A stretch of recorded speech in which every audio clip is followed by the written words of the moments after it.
Isang mapagpalang araw po sa bawat isa sa atin. Purihin ang Panginoon sa isang napakagandang pagkakataon. Isang araw naman na binigay sa atin ng Diyos upang maranasan po natin ang Kanya pong kabutihan at ang Kanya pong pag-ibig sa atin.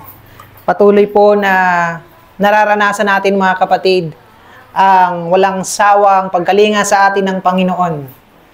Alam po natin na marami pong nakasulat sa Biblia o sabi nga ng iba ay mga senyales na paparating na po ang ating Panginoon.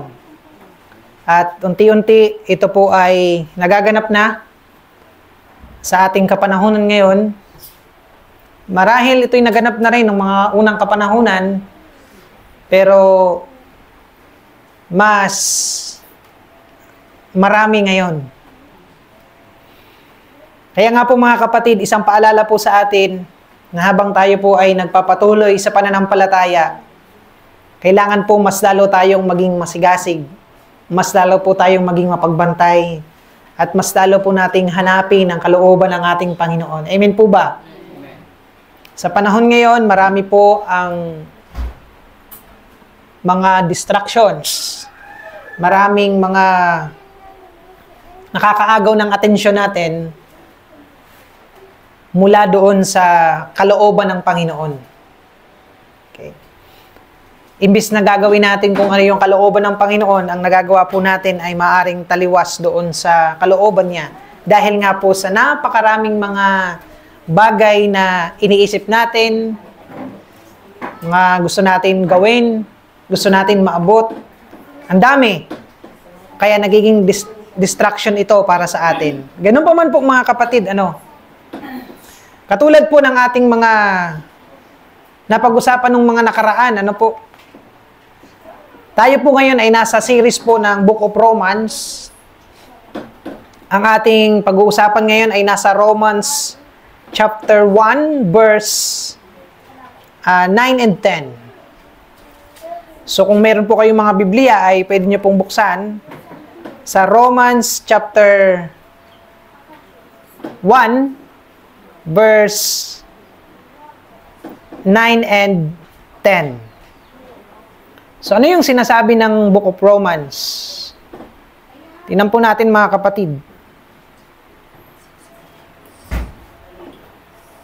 So ang sabi po dito sa verse 9 and 10, sabi dito, sapagkat ang Diyos ang aking saksi na siyang pinaglilingkuran ko sa aking espiritu sa ebanghelyo ng kanyang anak na walang patid na aking kayong binabanggit sa aking mga panalangin. At laging isinasamo ko kung ngayon, sa wakas, sa anumang paraan ay magkapalad ako sa kalooban ng Diyos na makarating sa inyo. So tayo po muna ay manalangin sa Panginoon.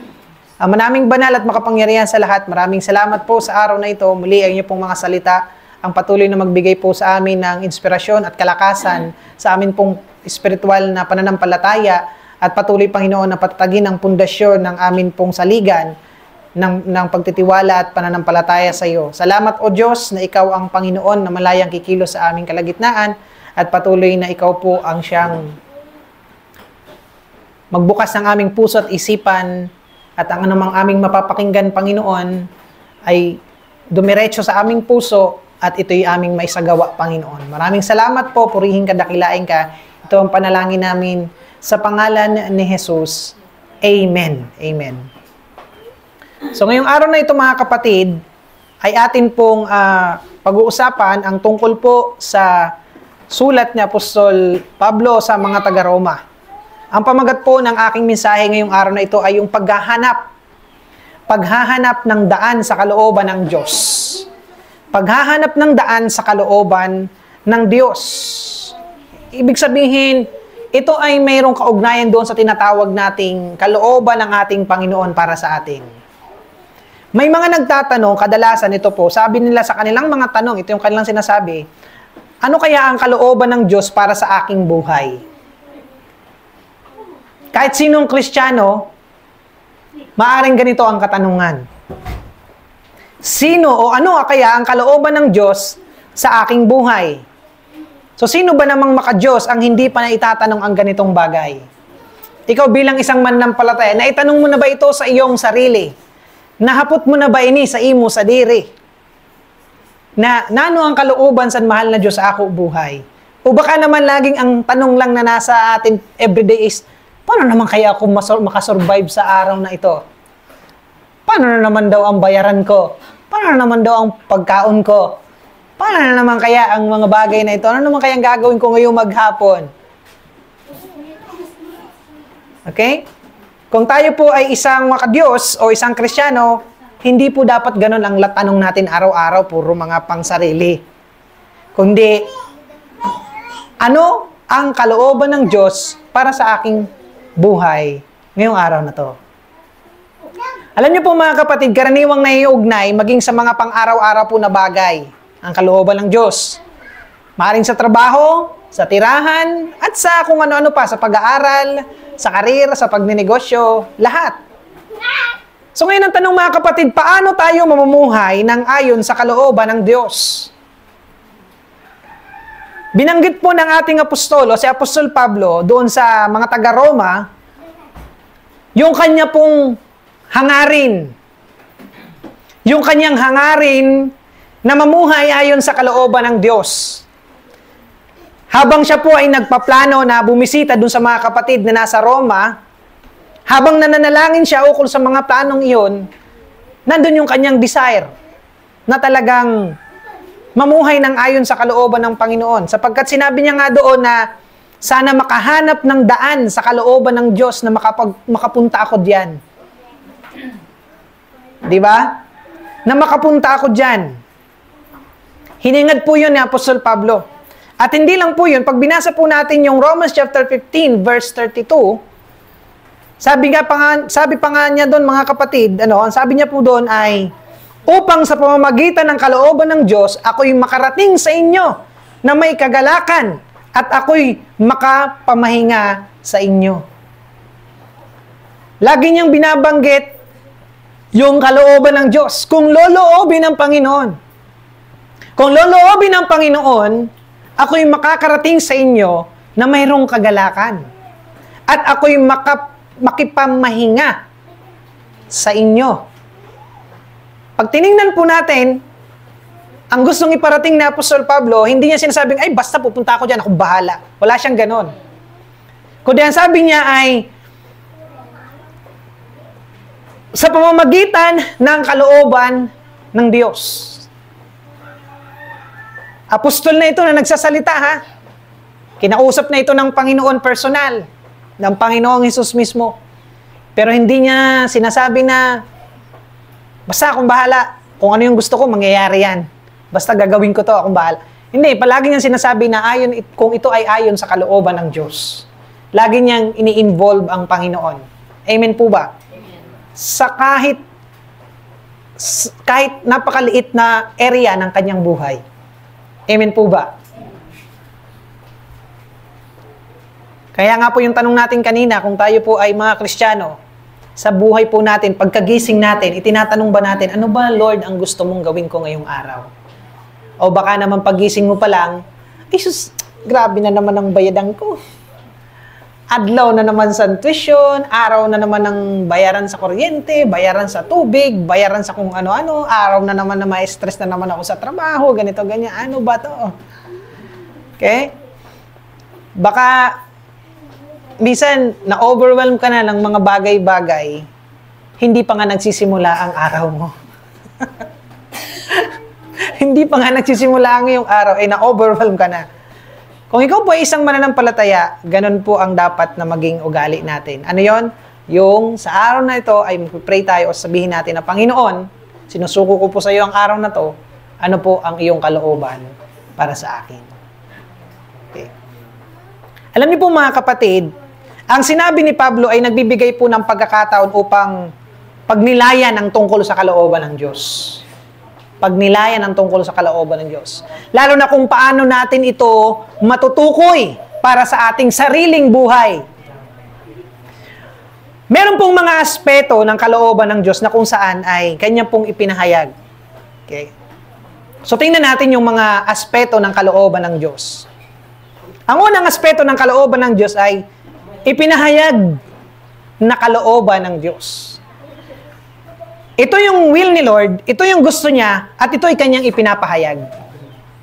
Amen po ba? Unang aspeto, ipinapahayag ni Lord ang kanyang kalooban. Sapagkat ipinakilala po ng Diyos ang kanyang kalooban sa iba't ibang kaparaanan. Pag binasa po natin ang Hebrews chapter 1, ano po ang makikita natin doon sa Hebrews chapter 1? Ang sabi po sa Hebrews chapter 1, ang Diyos na nagsalita ng unang panahon sa ating mga magulang sa iba't ibang panahon at sa iba't ibang paraan sa pamamagitan ng mga propeta. Inihahayag ng Diyos ang kanya pong kalooban sa atin. Sa pamamagitan po ng mga propeta ayon sa Hebrews chapter 1 verse 1. At hindi lang po sa pamamagitan ng mga propeta na pinukaw ng Espiritu, kundi sa pamamagitan din po ng kanyang anak. Pag binasa po natin ang verse 2, ay ganun din po ang sinabi na ang Diyos ay nangusap sa pamamagitan ng kanyang anak na walang iba kundi ang ating Panginoong Hesukristo. Yun po ay nakasulat sa Hebrews chapter 1 verse 2, mga kapatid. Sa pamamagitan ng kanyang anak, ipinahayag ng Diyos ang kanyang kalooban. Amen po ba? Para hindi tayo yung sumusuntok na lang sa hangin, sabi na Apostol Pablo, kundi alam natin kung ano ang ating daang tinatahak. Alam natin kung ano ang ating pinapanampalatayanan. Amen po ba? At hindi lang po sa pamamagitan ng ating Panginoong Hesukristo, kundi sa paggabay ng Espiritu sa mga apostol. Ganun din po. Sa Juan or John 16, 12 to 13. Ganun din po mga kapatid. Ang sinabi po doon mga kapatid sa John chapter 16 verse 12 to 13. Ang sabi diyan, I still have many things to say to you, but you cannot bear them now. When the Spirit of truth comes, He will guide you into all the truth. For He will not speak on His own authority, but whatever He hears, He will speak. And He will declare to you the things that are to come. Ayan ang kalooban ng Panginoon. Sa paggabay ng Espiritu Santo doon sa mga apostol. Kasi nung dumating yung Espiritu Santo, natupad yung sinabi ni Jesus sa kanila na nasabi ng Panginoon, ngayon hindi pa ito magiging masyadong malinaw sa inyo. Pero darating ang panahon na kapag dumating na ang Espiritu ng katotohanan, ihahayag na ito sa inyo. At buong buo yun. Walang labis at walang kulang. Diba, nung time sa Book of Acts, nung araw ng Pentecostes, bumaba ang banal na Espiritu at ipinahayag ng Diyos, ng buo sa kanila, ang sinasabi dito ng ating Panginoong Hesus na hindi nila maintindihan nung kasama pa nila si Jesus. At hindi lang po sa paggabay ng Espiritu sa mga apostol, kundi pati sa kasulatan na dapat sundin upang maligtas. Sabi sa Matthew chapter 7 verse 21, ito ang sabi po dito, hindi ang bawat nagsasabi sa akin, Panginoon, Panginoon, ay papasok sa kaharian ng langit, kundi ang gumaganap ng kalooban ng aking amang nasa langit. Inihayag ng Diyos. Meron pang meron pang sinabi ang Panginoon na kapag yung kalooban ng Diyos ay hindi naganap ng tao, pinahayag sa kanya, di ba? Pero hindi niya nagawa, sabi ng Panginoon, o hindi nangyari sa tao, ang sabi niya, kahit tumawag pa sa akin ng Panginoon, Panginoon, ang mga taong iyon, ay hindi ko pa rin sila tatanggapin. Sapagkat hindi ang bawat nagsasabi sa akin ng Panginoon, Panginoon, ay papasok sa kaharian ng langit o sa kahariang langit. Kaya nga po mga kapatid, ibig sabihin po nun, inihayag talaga ni Lord ang kalooban niya. Ang Diyos natin ay fair. Amen po ba? Patas. Ang Diyos natin ay patas. Hindi po siya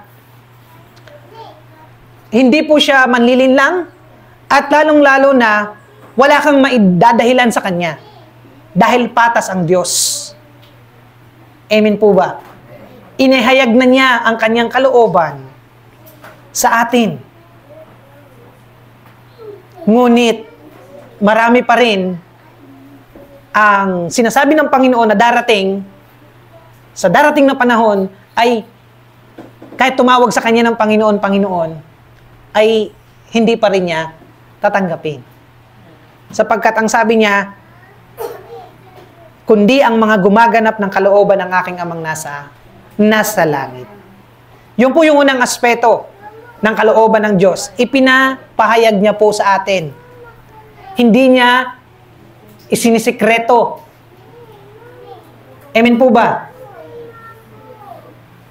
Ang bagay na dapat na malaman natin tungkol sa kalooban ng Diyos, ipinahayag niya po sa atin. Fair po ang Diyos sa bagay na yun. Kung may mga tao man hanggang ngayon ay against pa rin dito, dumating man ang panahon at magmakaawa kayo sa Diyos, huli na ang lahat. Sapagkat ang sabi dito, hindi ang bawat nagsasabi sa akin ng Panginoon, Panginoon ay papasok sa kaharian ng langit, kundi ang gumaganap ng kalooban ng aking amang nasa langit. Ang kalooban ng Ama ipinahayag sa atin. At kasama pa po doon sa mga aspeto ng kalooban ng Diyos ay sa pamamagitan ng pagkamakapangyarihan niya. Ipinapakita rin po ito sa atin. Sabi sa Romans chapter 1 verse 10, yung binasa natin kanina, and 15:32, ang Diyos ay gumagawa sa buhay natin sa paraang hindi tuwirang nakikita. Kahit hindi siya tuwirang nakikita, dahil ang Diyos natin ay makapangyarihan po, mga kapatid, hindi man siya tuwirang makikita, pero gumagawa po sa ating buhay ang Diyos. Yung kalooban niya po ay ginaganap niya, yung sa atin. Kung ano po yung naninanais niya para sa atin. Kumikilos po ang Panginoon sa buhay natin. Kaya nga po, pag tayo po'y magpaplano, sabi sa James chapter 4, verse 13 to 15, anong sabi doon? Ang sabi doon, come now, you who say today or tomorrow will go into such and such a town and spend a year there and trade and make a profit. Yet you do not know that tomorrow will bring. What is your life? For you are a mist that appears for a little time and then vanishes. Instead, you ought to say, if the Lord wills, we will live and do this or that. Kaya dapat pag may gagawin tayo, may paplanuhin tayo, manalangin muna tayo sa Panginoon. Amen po ba? Para matiyak natin kung ito ba ay ayon sa kalooban ng Panginoon at para hindi rin tayo magyabang. Amen? Madalas ganun po tayo. Madalas nagdidesisyon tayo sa buhay natin na tayo lang. Hindi po nakakahulugan na porket Kristiyano ka na ay lahat na ng desisyon mo ay tama na. Amen po ba? Na lahat ng iniisip mo at pinaplano mo ay okay. Si Santiago, isang apostol ng Panginoon. Ang sabi ni Santiago, huwag niyong sasabihin na, ay pupunta ako sa ganitong bayan, magtatayo ako ng pichi-pichi business. Lalago ito, mag-grow ito, sigurado, yayaman ako pag nandito ako. Samantalang hindi mo alam kung ano mangyayari bukas. Amen po ba? Para hindi ka magyabang. Para hindi mo isipin na tama ang iyong ginawa. Tama ang iyong iniisip. Tama ang manalangin. At laging sabihin sa sarili na kung loloobin ng Panginoon na ito ang mangyari. Amen po ba? Hindi ko naman sinasabing huwag kayong magplano sa inyong buhay. Okay? Don't get me wrong, mga kapatid. Hindi naman masamang magplano. Baka may ilan nga dito sa inyo, may mga magagandang mga plano sa kanilang mga buhay. Pero lagi nyo pong idadagdag sa plano ninyo kung kalooban ito ng Panginoon. Kung loloobin ng Panginoon, mangyayari ang bagay nito. Tinuturuan tayo maging mapagpakumbaba. Tinuturuan tayo na magdepende sa Panginoon. Sa kabila ng kakayahan natin, sa kabila ng abilidad na meron ka, o anuman na talinong taglay mo, mag-rely ka pa rin sa Panginoon. Dahil yung buhay mo parang, sabi doon parang usok. Diba? Yung usok, makita mo, maski pag nag-uring ka, diba? Pag nag-uuling ka, bagol, kahoy, kita mo, yung usok, ang kapal. Pero maya-maya lang, wala na yan. Ganun ang buhay. Yung buhay mo, ganun din. Buhay natin ganun. So, lagi tayong magdidepende talaga sa kalooban ng Panginoon. And we have to find it. Amen po ba? At hindi naman ito nalilingid sa atin sapagkat nandyan ang salita ng Diyos sa ating mga buhay. Yung tugon po natin palagi ay nakasalalay po dapat sa kalooban ng Panginoon. Sabi nga sa 1 John 5:14, and this is the confidence that we have toward Him, that if we asked anything according to His will, He hears us. Diba? Ang sabi ni Juan, ang sabi niya, ito yung mapagre-relayan, ito yung talagang mapagtitiwalaan natin. Ito, magtiwala kayo dito, sabi ni Juan. Meron tayong pag-asa sa Kanya sapagkat kung ano man yung ating hilingin sa Kanya, ay ibibigay niya sa atin ayon sa Kanyang kalooban. Kasi alam ng Diyos ng tao, hindi lahat ng hinihingi niya makakabuti para sa Kanya. Kaya kailangan pa rin talaga ng kalooban ng Diyos. Amen po ba? Amen. Kailangan pa rin may kalooban ng Panginoon. Because the will of God is much more better than our desires. Amen po ba? Kahit ito yung gustong-gusto mo, ito talaga parang magkakandara pa at talagang mabubuwang ka dito pag hindi mo to nakuha. Pero kung hindi yan talaga ang para sa iyo, hindi yan ibibigay ng Panginoon. Because kahit masabihin natin, yung kalooban ng Panginoon para sa iyo parang hindi patok sa panlasa mo. Pero yan ang kalooban ng Panginoon sa iyo. Naku, sasarap na lang yan sa panlasa mo. Magiging maayos yan. Magiging mas okay yan. Kahit sa paningin mo parang hindi perfecto yan, pero magiging maganda yan. Because that is the Lord's will for you. Amen po ba? Alam niyo yung kalooban ng Panginoon, lagi niyang binabangga yung kalooban ng laman natin. Tandaan niyo yan. Mas okay na yon na may nagbabanggaan sa atin.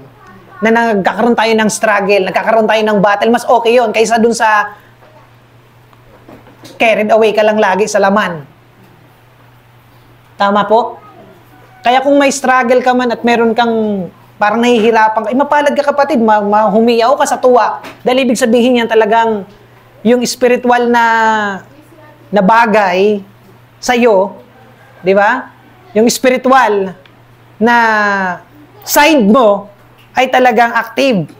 Amen po ba? Kasi nag-struggle eh. Pero kung walang struggle yan, yung kasalanan, napakadali lang. Tama? Madali lang gawin. Nang walang patumpik-tumpik. Ganun ang mangyayari. Pero dahil ikaw ay anak ng Diyos, tinahanap mo ang Kanyang kalooban, ang response mo lagi, dapat nakasalalay ka sa will ng ating Panginoon at hindi sa ating sarili. Amen po ba mga kapatid?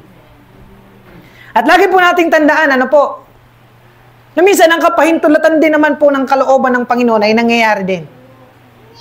Yung kapahintulutang kalooban ng Diyos sa atin. May mga bagay na kahit hindi naman ito yung perfect will ni Lord para sa'yo, pero naging napahintulutan na lang ng Diyos sa isang tao.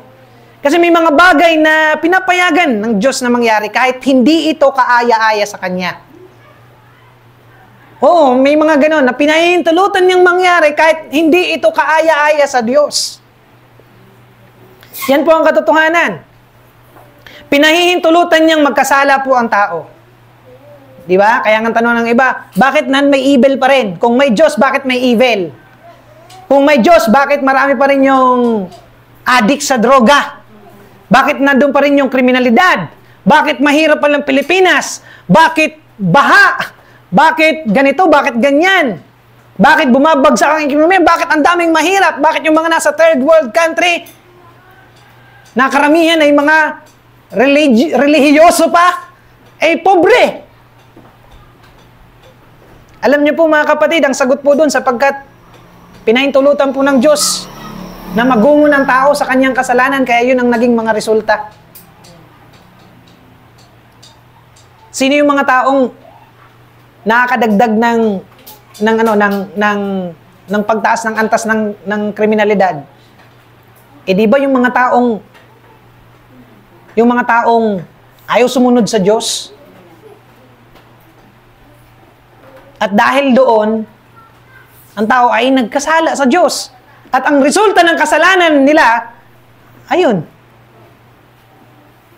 Di ba? Violence, tragedy, kung ano-ano.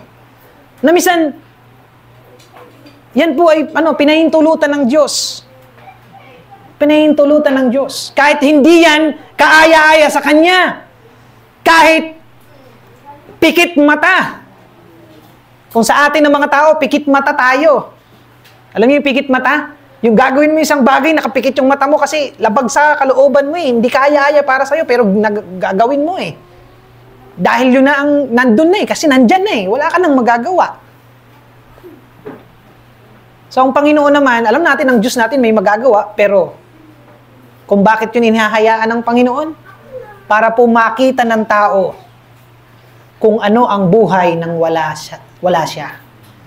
Kung ano ang buhay kapag ka malayo ka sa Diyos. Pag malayo ka sa kalooban ng Panginoon. Para ma-realize ng tao na ganun pala kasalimut ang buhay, na ganun pala kapariwara ang buhay kapag wala ang kalooban ng Panginoon sa isang tao. Amen po ba?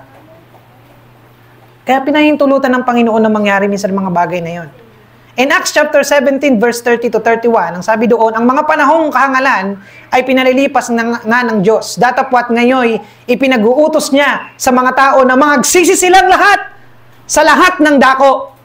Hinayaan ng Diyos na ang tao magkasala sapagkat para maipakita ng Diyos na ang buhay ng isang tao pag wala ang Panginoon, ganun miserable, ganun kahirap, ganun kadilim. Kaya nga ang Panginoong Diyos, kahit na pinahintulutan niya na magkasala ang tao, nag-offer pa rin siya ng salvation. Nag-offer pa rin siya ng kaligtasan. Nag-offer pa rin ang Panginoon para po tayong mga mananampalataya ay masalbar sa ganong kasalimuot na buhay na ang dulo ay kapahamakan. Tingnan nyo, ang Diyos ay napaka-fair talaga ng Panginoon. May panahon para pa magsisi. Amen po ba? Kasi kung hindi ito inalaw ng Panginoon, hindi rin niya ipapakita kung paano ang pagsisisi. Mabuti na lang. At pinahintulutan ng Panginoon ang tao ay magkasala para ma-introduce niya yung repentance. Para maipakita niya kung gaano siya ka-merciful. Para maipakita niya kung gaano siya nahahabag sa atin. Kung gaano siya naaawa. At syempre kung ano rin ang kahatulan. At kung paano rin magkakaroon ng punishment yung mga pagkakasala natin. Amen po ba? Kaya makita niyo mga kapatid, hindi pa talaga huli ang lahat. Sa 31, ang sabi nun, sapagkat siya'y nagtakda ng isang araw na kanyang ipaghuhukom sa sanlibutan ayon sa katuwiran sa pamamagitan ng lalaking kanyang itinalaga, which is si Christ. Na ito'y pinatunayan niya sa lahat ng mga tao nang siya'y buhayin niyang maguli sa mga patay. Ang kahatulan, pinakita ng Diyos. Nung magkasala ang tao, pinahintulutan ng Diyos para maipakita niya kung ano ang punishment. At para maipakita niya rin kung ano ang righteousness. At naipakita niya yung righteousness nung mamatay si Christ sa krus at nang siya ay muling buhayin makalipas ang 3 araw. Amen po ba? Sabi sa Isaiah chapter 10 verse 5 to 9, taga-Assyria, na pumalo ng aking galit, siyang tungkod ng kasangkapan ng aking pag-init. Aking susunugin siya laban sa maruming bansa, at laban sa bayan ng aking kinapuputan ay pagbibilinan ko siya, upang manamsam at upang manunggab at yapakan sila sa parang putik ng mga lansangan. Pinahintulutan ng Diyos na yung Assyria, sige, mangamkam ka. Sige, mang-destroy ka. Sige, manakop ka. Sige, mang-abuso ka. Sige, abdak mo yung mga kababaihan at kalak. Sige, bahala kayo. I-destroy nyo yung lahat ng gusto nyong wasakin. Pero itong sinasabi ko sa inyo, gaganti ako. Di ba? inihialaw ng Lord na sumama ng sumama yung tao, magkasala at magkasala ang tao para makita niya yung judgment. At para makita niya rin para maipakita niya rin yung kanyang mercy. Para maipakita rin ang kanyang kahabagan. Kaya nga ang Diyos, fair siya, hindi siya unfair. Amen po ba? Kaya nga sabihin mo sarili mo, ano ba ang kalooban mo, Lord, sa buhay kong ito sa araw na ito? Mga kapatid, paghanap sa kalooban ng Diyos, magtuon sa ipinapahayag po ng kalooban ng Diyos sa atin. Yung paghanap sa kalooban ng Diyos, bigyan po natin ng attention o focus yung kanya pong ipinapahayag na kalooban.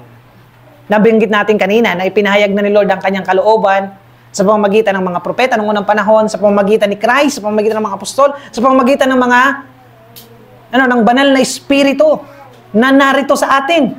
Amen po ba? Ang isang mananampalataya ay nagtataglay ng espiritu ng Diyos at nandyan sa Kanya. Ang banal na espiritu na nanahan sa Kanya. Kaya nga itong katawan natin, sabi sa Corinthians, ito ay templo ng katawan. Templo ng banal na espiritu. Yung katawan natin ay templo ng banal na espiritu. At nananahan sa atin ang Espiritu Santo. At yun yung nagsasabi sa atin na ito ang kalooban ng Panginoon. At maliban pa po doon, meron pa. Pag-aralan ng salita ng Diyos ng masigasig. Kung nag-aaral tayo, mas lalo pa nating sigasigan. Mas lalo pa nating gawin. Kung hindi mo maisa sa puso ang inihayag na kalooban, paano ka maghahanap ng hindi pa ipinapaalam? Kaya dapat alam mo ang salita ng Diyos. Kasi talagang lakaw tigbas ka son. Di rin mo aram kung ano ang himoon mo. Basta lang pagbitad mo doon, tigbas ka. Di ba? Para kang sumusuntok sa hangin. Gusto kong sumunod kay Lord, pero hindi mo magawa dahil hindi mo alam kung ano yung kanyang kalooban. Bakit hindi mo alam? Dahil yung kanyang mga salita, hindi mo pinag-aaralan. Nandiyan ang banal na espiritu. Anong trabaho ng banal na espiritu? Ang sabi ni Christ sa mga disciples niya, pagdating ng espiritu, siya yung magpapaalala sa inyo ng lahat ng inyong narinig. Ano ipapaalala sa atin kung hindi natin naririnig? Kung hindi tayo nagbabasa? Kung hindi natin hinahanap ang kalooban ng Diyos sa Scripture? Paano tayo? Ano yung mariremind sa atin? Amen po ba? Ang banal na espiritu at ang salita ng Diyos, hindi po pwedeng paghiwalayin yan. Amen po ba? Ang pagkilos ng banal na espiritu sa buhay ng tao, hindi pwedeng ihiwalay sa kanya ang salita ng Diyos. Ang salvation, mga kapatid, bigyan ko ng example, ang kaligtasan, ang laging daan para ang isang tao maligtas, ay ang salita ng Diyos, ang ebanghelyo tungkol kay Kristo, at ang banal na espiritu. Magkasama palagi yan, di pwedeng magkahiwalayan. Ganon din po sa kalooban ng Panginoon. Amen po ba? Sa kalooban ng Panginoon para po mahayag ito sa atin, para malaman natin. Basahin po natin pag-aralan ng kanyang mga salita ng masigasig. Amen po ba? Masigasig. Okay? Sa kagaya ko po na nag-aaral ng salita ng Diyos para maituro sa inyo, napakalaking benepisyo po nito para sa akin. At alam kong napakalaking benepisyo rin po para sa inyo kung ganun din po ang inyong gagawin. Dahil kung habang ikaw ay nag-aaral, marami kang natututunan at mas lalo mong napapakain ng iyong spiritual na buhay habang nag-aaral ka.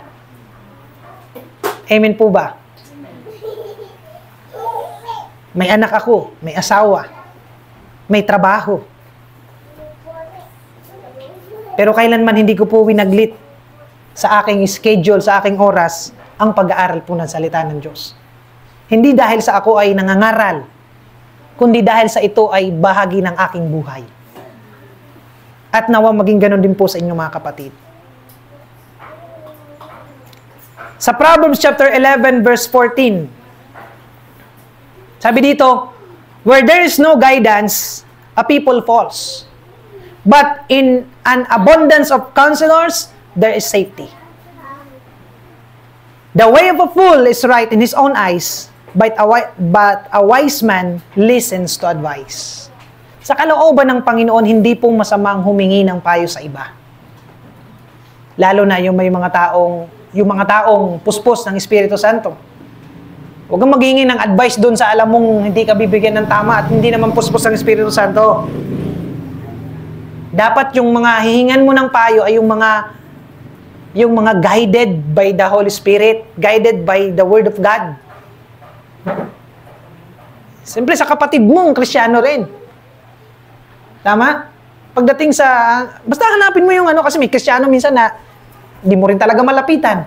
Pero Kristiyano naman, pero hindi mo malapitan kasi talagang siguro mahirap. Baka pagbukang bibig niya, talagang iiyak ka na agad kasi mamumblema ka na. Pagbukang bibig niya, kasi problema agad sasabihin sa'yo. Pwede kayong humanap ng ganon. Dahil sabi sa Proverbs, pag walang guidance, mapapahamak yung tao.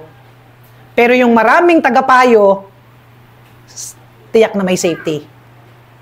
Sabi sa Proverbs yan nasa Biblia yan. At ang sabi pa dito, sa verse 12, chapter 12, verse 15, sabi dito, ang daan ng hangal ay matuwid sa kanyang paningin. Okay? Sa kanyang paningin, nakala niya, tama yung ginagawa niya kahit mali. Pero yung taong matalino, nakikinig sa payo. Kaya wag agad yung emosyon. Di ba? Kasi yung emosyon, di naman pag-relayan Yung mga taong madaling ma-offend, yung mga taong madaling magtampo, yung mga taong madaling kumamaan loob pagka nakarinig or nasabihan or minsan hindi yung guided ng Holy Spirit. Kasi kung guided ka ng Holy Spirit, hindi emotion ang mag-uunang mag-react sa'yo. Hindi ka ma-offend. Why? Kasi ang banal na Espiritu ang nag-lead sa isang tao Kung lead ka ng Holy Spirit, hindi ka ma-offend. Hindi ka magmamaktul.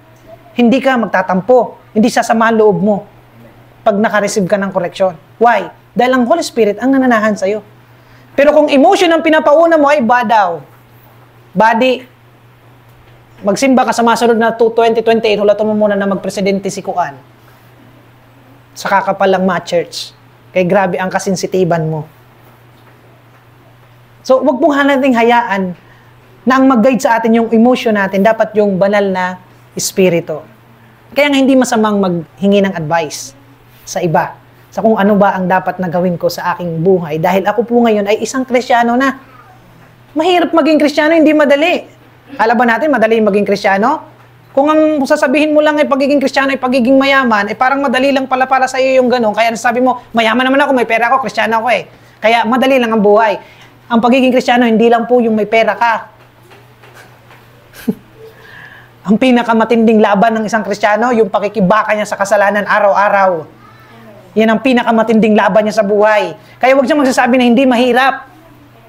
Mahirap!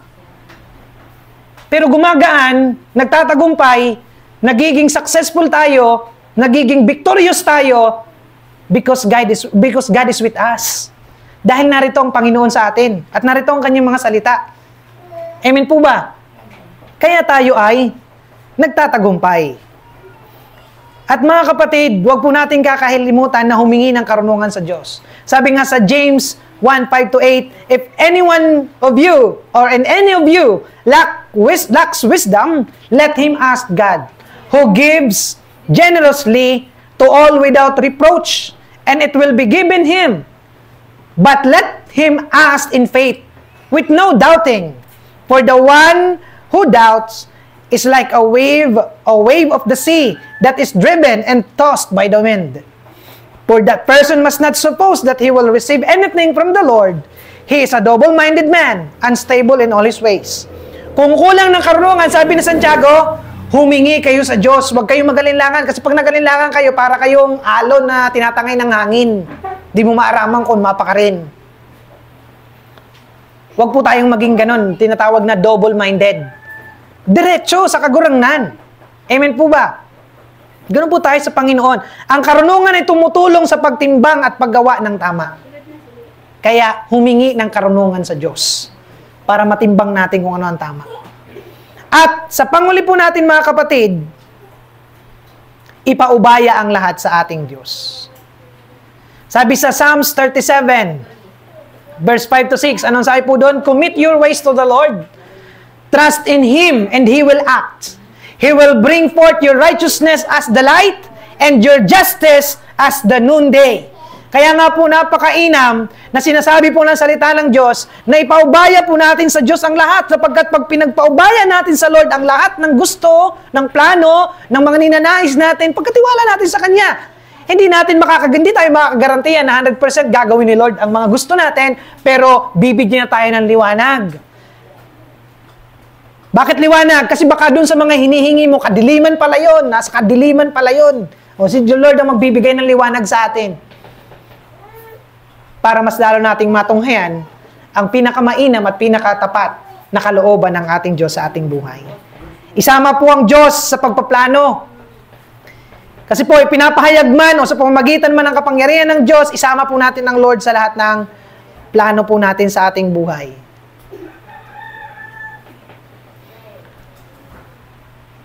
Kung meron kang nais, kung meron kang gustong gawin, huwag mong isara yung pintuan na parang ikaw lang ang nabubuhay sa sarili mo, ikaw ang nagpapatakbo ng buhay mo. Huwag mong pahintulutan na ganun ang mangyari sa'yo.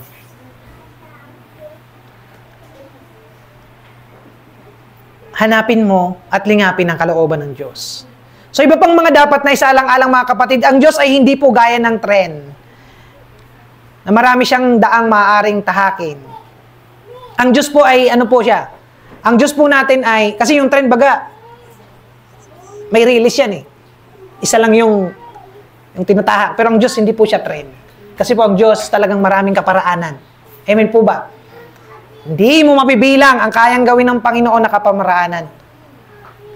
Na ang dulo ay para po magbigay ng kaluwalhatian sa kanyang pangalan. Minsan ang desisyon ay hindi sa pagitan ng masama at mabuti, kundi ng mabuti at ng mas mainam. Ganon dapat. Di ba? Ang pilian mo permis sa buhay mo dapat ay kung ano yung mabuti at mas mabuti. Kaysa dun sa masama at mabuti. Di ba? Masaklap yun kasi pipiliin mo yung masama. Kung ikaw ay pinapatnubayan ng Panginoon, laging yung maganda, laging yung ayon sa kalooban ng Panginoon ang pagpipilian mo. Amen po ba mga kapatid? Magagamit po tayo ng Diyos sa iba't ibang paraan. Kung hindi kailangang magdesisyon agad, maghintay. Magbibigay po ang Diyos ayon sa panahon ng kanyang itinakda para matuto po tayo. Gawin ang anumang nasa harapan mo ng buong puso. Kung ano man ang kalooban ng Panginoon na pinapagawa niya sa iyo, ito'y binigay niya according to His will, ganapin mo siya, gawin mo siya. Kahit medyo mahirap sa iyo, kahit parang hindi naman yata ito yung gusto na. No. Gawin mo. Sapagkat hindi mo man ngayon ma-realize ang kalooban ng Panginoon.